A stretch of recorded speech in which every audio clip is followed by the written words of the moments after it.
Well, USC is widely believed to be the Pac-10's best team, but the number 25 Cal Bears are the early season conference leaders, and they'll look to keep their Pac-10 mark perfect in Tucson tomorrow. Say hello to Ken Crawford of BearTerritory.net and Rivals.com.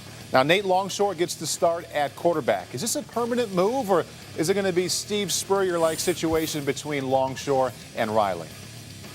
We're in uncharted territory here. Longshore seems to be the incumbent person and was before the beginning of the season, but with Riley getting the start to start the season, we really didn't know. And it's very unlike Tedford to linger and wait and make these decisions late, so it's very hard to tell how he's going to act this season based on past performance. I've got to believe, though, with Longshore as a senior leader, we're probably going to see him starting until he makes a significant mistake. Job at best doesn't sound like he's quite 100%, but he will play. What effect will he have on this offense?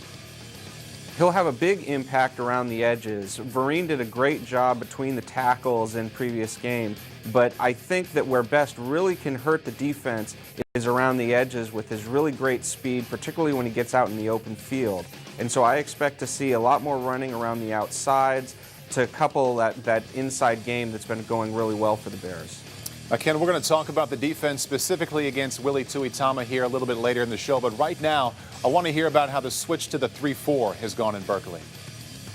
It's gone exceptionally well. The concerns with the 3-4 about ability to stop the running game, about ability to rush the passer, all of those concerns have turned out to be false. They're holding teams to under 95 yards a game, and it's doing a really good job in all facets of the defense.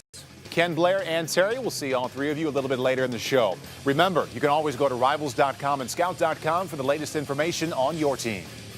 And with Oregon and Arizona State both getting blown out by USC in the last 2 weeks, Cal looks to be USC's biggest challenger in the Pac-10. The number 25 Golden Bears put their perfect conference record on the line tomorrow at Arizona. Say hello to Ken Crawford of BearTerritory.net.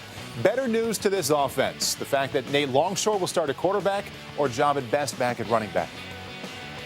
I would say that it's job at best because he's such a big player, but the difference is his backup is just so capable. Vereen has been an incredibly good backup and probably be starting at least 8 of the 10 Pac-10 teams.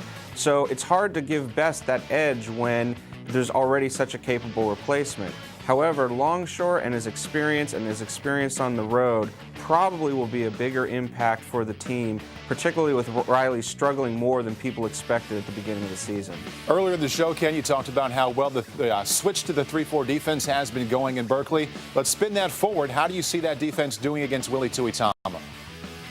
Well, I think actually the 3-4 is perfectly built to defend the spread. If anything, they've had to get through the last few weeks of playing more traditional defenses with a power running game, particularly going back to teams like Maryland and Michigan State, where you're going to see that having that additional speed, that extra linebacker on the field, that ability to cover well, extra receivers is really going to help out.